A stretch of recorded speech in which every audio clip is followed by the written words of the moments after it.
Hi, everyone. Welcome back to this week's episode of Mocktail Minutes. This is Brianna riding solo today. Miss Bailey is out soaking up all her new baby Gannon snuggles. So if you haven't congratulated her yet, make sure that you head over to her page and do that. But today I am drinking Olipop because I thought it was very fitting for today's topic. So I'm doing the strawberry vanilla flavor. It's one of my favorites. My absolute favorite is watermelon lime. I can never find it. And when I do, I make sure that I get a couple because they're delicious. So today we're talking about fiber for weight loss and really just fiber in general. So you've probably heard of it, but what is fiber? So fiber is basically the indigestible part of carbohydrates that our body cannot break down. So it's actually a prebiotic. It feeds the good bacteria in our gut. So fiber also does a lot of other things. And after I kind of tell you a few of these things, it's going to kind of click as to maybe why it's beneficial if you are on a weight loss journey or really just a health journey, but it is very helpful for weight loss. So fiber helps to slow down the digestion of carbohydrates. So it really does help to keep our blood sugar stable. So instead of it just, hitting and us having a spike, it really helps to slow down that spike. So this is why we are constantly preaching, pair your carbohydrates with really any other nutrient, but fiber is very beneficial. So it helps to keep your blood sugar stable in that way. Insoluble fiber specifically has been known to help with insulin resistance. So if you are someone who has diabetes or maybe PCOS, or just know that you have insulin resistance, you've gotten your fasting insulin tested and it is elevated, that could be very helpful for you to increase your fiber. Fiber also helps to keep you feeling fuller longer. So this can help to reduce cravings. Again, great for weight loss. Fiber is also heart healthy because it helps to remove your LDL or your bad cholesterol from your arteries. So if you've been to your doctor and they tell you, hey, your LDL is elevated, a great lifestyle change to kind of make is to increase your fiber, to really start to be intentional with, am I getting fiber at every meal? Because that is going to help lower that. It also helps to keep digestion and your bowel movements regular. So it really does help with constipation. If you are someone who is not having a bowel movement at least one time every single day, the first thing I'm going to have you look at is fiber, because you're probably not getting enough. We really do need fiber to help us have those bowel movements. And I know everyone's regimens are a little bit different, but really you should be pooping at least one time a day. And I always am so surprised when I work with clients and they're like, oh, TMI, TMI. And I'm like, no, this is what dietitians do. I talk about everything that goes in. I talk about how it goes through.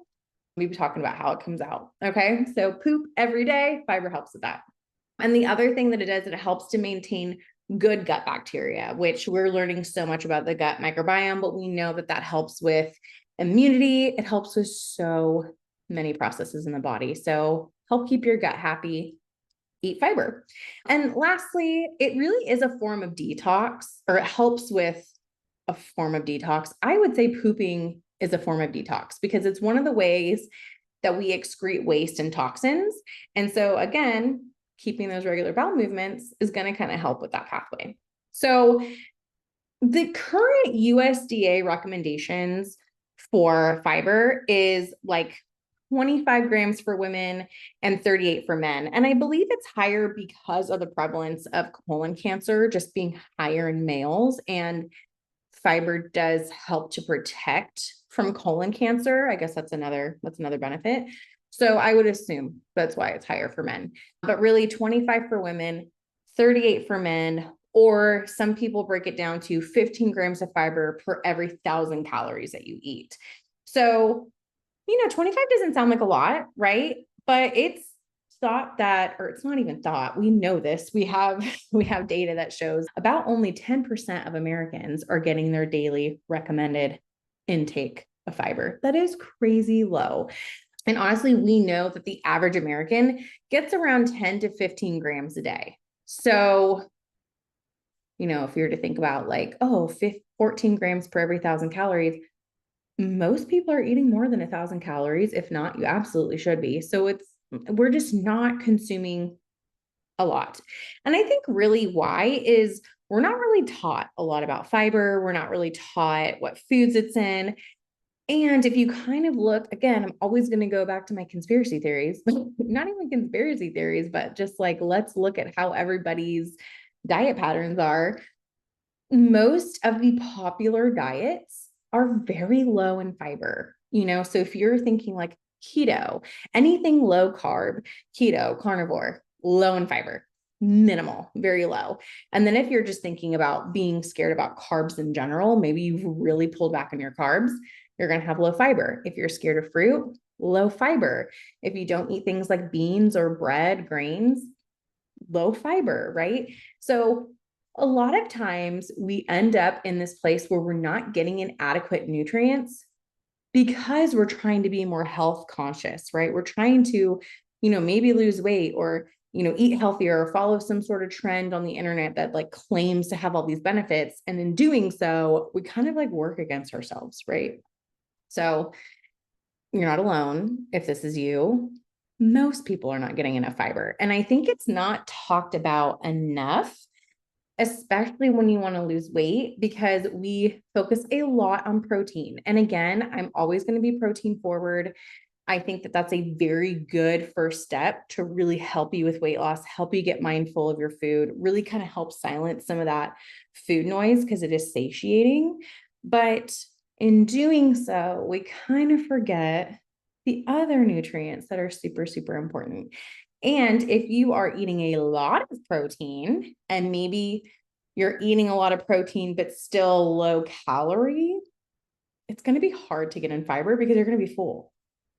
You're going to kind of miss out on that because you are full. And so there's some clients that I work with individually that I kind of take a look at their macronutrient breakdown. And for some of them, I have them pull back a little bit on protein because I don't want them being so full that they're missing out on fiber because it has so many great benefits. So, sidebar. Anyways, what I'm going to recommend is 25 to 30 as a good general goal for some people starting point. Again, I work with mostly women. So obviously I'm not going to say, hey, a goal for a male is 30 if I know that for sure the recommended amount is 38, right? But I would say most people are not even getting anywhere near that. So a good starting goal would be 25 to 30 unsupplemented. Why? Because of course, it would be easy just to go get like a fiber powder and be like, yeah, I'm taking my Benefiber, Metamucil, boom, done. But I really want you focusing on whole food sources because you're going to get all the other nutrients that come with eating the fruits, the roots, the beans, the grains, vegetables. I want you eating those. Okay. So the thing with fiber, and I guess let me back up, is there's two forms of fiber really. I guess three, if you wanted to get on the tangent of like fiber resistant starch. I'm not going to do that today. I'm just going to do insoluble and soluble fiber. So you need both. And a lot of the foods that contain fiber do contain both. So as long as you're just trying to be fiber forward, you're probably going to be okay. But insoluble fiber, we don't break it down. So it adds bulk to our stools and it kind of keeps things running smoothly through our digestive tract. These are things like grains, beans, roots, nuts, skins of vegetables, skins of apples, avocado. For those of you who don't know, avocado is a great source of fiber. That's always one that I feel like people can get down with. And then you have soluble fiber, and this basically dissolves in water and it turns into a gel in our digestive tract. And these are going to be in things like oatmeal, bananas, and that psyllium husk. Psyllium husk, if you do need to supplement, I would say that's a great place to start. And it's usually tasteless. So you can add it to things. You can add it to smoothies. Do know that it turns into a gel, right? So it's going to make things jelly. So I'd say add a little bit of extra fluid or liquid into your protein smoothie. Why am I having a hard time talking today? Into your smoothie if you want to add it in, because if you just do your normal amount of liquid, it's going to be very thick. So something with fiber is you want to make sure you kind of increase it low and slow. So too much fiber too quickly is going to give you some GI discomfort. So where I recommend people start is, using a piece of paper and kind of just tracking how much fiber they're getting in every day. So maybe do this for a few days. I guess technically you could use like a food tracking app if you wanted to, but I don't know. You also don't have to. So I usually just have people get a piece of paper, kind of write out what they're having at meals, and then I have them actually look for how much fiber is in those meals or in those foods, because I think it's very helpful to know what you're eating. And how are you going to know that if you don't look it up? I think sometimes we hold this against ourselves, like, oh, I just don't know. But it's like, of course you don't know. Like, let's educate ourselves. So, if you're having 2 pieces of toast at breakfast and you're having some strawberries and, whatever else you're having, write it down. And then look at the back of your food label on your bread. How much fiber is in a slice of my bread? Look up strawberries. Google is great. How much fiber in a half cup of strawberries or whatever it is that you're eating, and just make a note of it on that piece of paper. And then you kind of can see what is like my estimate kind of starting point for how much fiber I'm already eating. And then I would recommend, depending on where you're at, kind of adding 2 to 5 grams a day for about a week or so, and then increasing. Because what's going to happen is if you just jump too quickly, you're going to have that GI discomfort. Maybe you're going to feel that constipation, or you're going to have really bad bloat, or maybe diarrhea, right? Your GI tract just isn't used to that much at a time. And this is where a lot of people will be like, oh, that means I can't have it. My body just doesn't do well with fiber. I actually hear this so often. My body doesn't do well with fiber. I'm like, well, what you probably did was you went from eating very, very minimal, like 5, 7, 10 grams of fiber a day, and you decided to have your daily amount at one meal. Like this is where, and I've seen so many funny TikToks about them, but for like these little Olipops right here, like if you look at them, right? And I think this is psyllium husk, right? I should know that. Oh, cassava root, fiber, chicory root, inulin. Okay. All kinds of fiber in here, right? But these are 9 grams of fiber. So, so, so if you are like tossing these back and you're not used to fiber, you're going to feel really cruddy.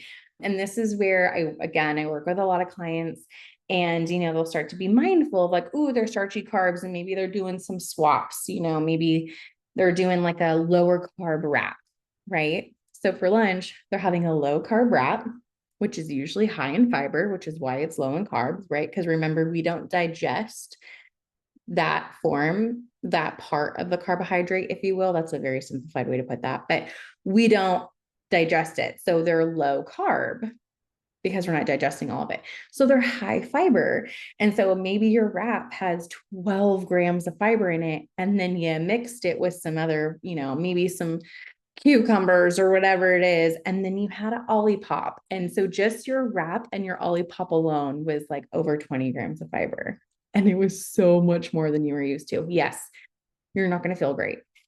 So then you're like, oh, it doesn't work for me. Fiber isn't a thing. Like, I can't, my body just doesn't tolerate it. And we're very quickly to be like, it doesn't agree with my body, but it does.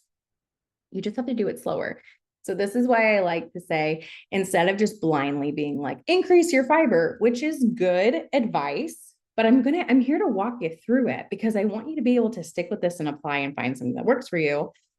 See where you're at. And then we're going to increase it 2 to 5 grams a day, about a week, and then we'll up that a little bit. So that's going to kind of help get your body used to that amount of fiber, keep everything running smoothly, keep you feeling good. The other thing that's very important is to make sure that your water intake with the increased fiber is good. You want to increase your water intake with your increase of fiber, because again, we're keeping everything going. That's a mistake I also see people make, is they're still drinking like really low amount of water. Increasing fiber, we need both. And then you can do something like, to help your digestion, maybe a post-meal walk, which is also great for blood sugar, but it kind of helps get things going. There's a couple of clients that I have that maybe like really struggle with constipation. And as soon as I have them taking this post-meal walks, they're noticing like, oh, I'm very regular now. I eat, I go for my walk, and I have a bowel movement, and that's like my thing. And they love it because suddenly they're not constipated or feeling bloated. So if this is you on your journey of increasing fiber, take a little 5-minute, 10-minute post-meal walk. The other thing that I don't think is talked about enough, especially right now where we are in the GLP-1 craze, especially for weight loss, is fiber does help to stimulate that GLP-1 that we have in the gut. So that is a normal thing that we already have in our bodies. And if you didn't, was it last week's episode? We talked all about GLP-1s with Dr. Kristen Oja. You'll kind of learn more if you wanted to learn more about those, but we make GLP-1 in our body, but everybody makes a little bit different amounts. And for some people, especially those with insulin resistance, maybe they make a lot less. So increasing fiber really does help that natural secretion of that GLP-1. And that's really the goal we want. We want our bodies working optimally. So again, when we're talking about fiber for weight loss, increasing fiber can help that GLP-1 secretion, in turn help with insulin and blood sugar, and help you lose weight, amongst all the other things that I talked about. So I wanted to talk about foods that are high in fiber very quickly. So avocados, again, that's one nobody thinks about. And I love throwing that one out there because most people will eat avocado unless you're someone who's like, I don't get it. You either love them or you don't. So if you love them, great way to add in fiber. Nuts, seeds, chia seeds are one of my favorite because they're relatively tasteless. You can add them onto like a yogurt bowl, cottage cheese, into smoothies, into oats, literally anything you want. So those chia seeds along with other seeds, vegetables with stalks. So, like your broccoli, your cauliflower, your Brussels sprouts, things like that. Really all vegetables are great. I will say not lettuce so much. And I think this is where people maybe they think they're eating a lot of fiber because they're like, oh, I have a salad every day. But lettuce is not very high in fiber. Lettuce or spinach or arugula, anything like that is not high in fiber, but it is really high in micronutrients. So I don't think it's something you should like cut out. I would just say, okay, add some chickpeas or black beans or something to that salad that you're already eating. That way you can still get all those great micronutrients. You're still eating foods you enjoy and you're increasing that fiber. So vegetables, whole grains, lentils, beans, berries. So strawberries, blueberries, raspberries, blackberries, any other berry for apples with the skin, root vegetables, especially if you keep the skin on. So, maybe you're making some potatoes, keep the skin on. It's okay to eat the skin. Kiwis, I didn't put that on my list, but kiwis are great source of fiber and they're great for gut health. We actually have a episode on that as well with Rachel. She's kind of like one of our gut health experts that we have inside Metabolism Makeover. And she went into talking about like how beneficial it is to have a kiwi a day for your gut health. So kiwi, what else? Basically think everything that comes from the ground. Okay. It's going to have some sort of fiber in it. And again, kind of check in with yourself. How much am I eating a day? And then how should I increase? Again, 2 to 5 grams per day for like a week or so, and then increase from there. There is no upper limit for fiber. We do have some studies that are like, 70 might be kind of where it's at, 70. But you're probably not going to eat 70 grams of fiber a day. So I would say, because the other question I get is, then what's a good amount? Again, I'm going to say really, having that goal for women be 30, I think that's great. I think if you can go up from there, perfect. But the biggest kind of caveat I want you guys to take away is when it comes to fiber, we really want to try to be consistent with it. So we don't want days where we are eating 15 grams of fiber and then another day where we're eating 30 or 35 grams of fiber and like really going back and forth. That's what causes that GI upset, that GI discomfort. So I would say find a happy spot and be consistent with it. And I would really say like for most people, and again, there's different disease states or GI issues that might mean that you have to kind of manipulate fiber differently. And so I would say definitely work with a dietitian to see like what's a good amount for you. But for the general, just let me throw out a blanket statement, I think 25 is a great goal to be like for a minimum.